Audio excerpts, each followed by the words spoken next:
ভাই বোনেরা কাছে যে যেখানে বসে আজকের সার্কুলার ভিডিও দেখছেন সবাইকে জানাচ্ছি আন্তরিক মহারবাদ শুভেচ্ছা। দেখতে পাচ্ছেন যে এখানে মোংলা বন্দর কর্তৃক মোংলা বাজারহাট কর্তৃক যে নিয়োগটা দিয়েছে সেটা আর কি আপনার সাথে তুলে ধরছে। তো দেখতে পাচ্ছেন পদের নাম হচ্ছে পাইলট, গ্রেড হচ্ছে 35,500 বেতন থেকে 67,010 টাকা পর্যন্ত, পদ সংখ্যা 2টি। ডান দিকে শিক্ষাগত যোগ্যতা রয়েছে আপনারা দেখতে পাচ্ছেন। তারপর দেখতে পাচ্ছেন একান্ত সচিব, 2 নম্বর দেখতে পাচ্ছেন একান্ত সচিব, গ্রেড হচ্ছে নবম, বেতন স্কেল হচ্ছে 22,000 থেকে 53,060 টাকা পর্যন্ত। কমপক্ষে ডান দিকে দেখতে পাচ্ছেন শিক্ষাগত যোগ্যতা। এবং 3 নম্বরে দেখতে পাচ্ছেন সহকারী প্রকৌশলী তড়িৎ, গ্রেড হচ্ছে নবম, 22,000 থেকে 53,060 টাকা পর্যন্ত।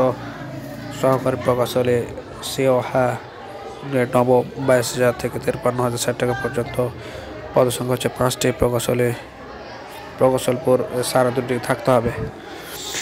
5 নম্বর দেখতে পাচ্ছেন হিসাব রক্ষণ কর্মকর্তা। 6 নম্বর দেখছি উপসহকারী প্রকৌশল, এখানে পদ সংখ্যা 2টি করে আছে, 5, 6। 7 নম্বরে দেখতে পাচ্ছেন ইনল্যান্ড ইঞ্জিনিয়ার, এখানে পদ সংখ্যা হচ্ছে 2টি। ডান দিকে দেখতে পাচ্ছেন যে সব শিক্ষাগত যোগ্যতা দেওয়া আছে, আপনি মিলে দেখবেন যে আপনার সাথে জিনিসটা চাই কিনা।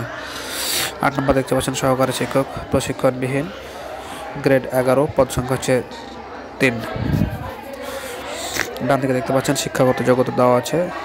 9 নম্বরে দেখতে পাচ্ছেন নিম্ন সহকারী কাম, তো আপনি ডান দিকে শিক্ষাগত যোগ্যতা দেওয়া আছে সেটা দেখে নেবেন। এবং 11 নম্বর দেখতে পাচ্ছি গাড়ি যানবাহন চালক, গ্রেড হচ্ছে 16, বেতন হচ্ছে 9,300 থেকে 22,490 টাকা পর্যন্ত। পদ সংখ্যা হচ্ছে 2টি, 8ম শ্রেণীর পাস, ড্রাইভিং লাইসেন্স এবং 3 বছরের অভিজ্ঞতা থাকতে হবে।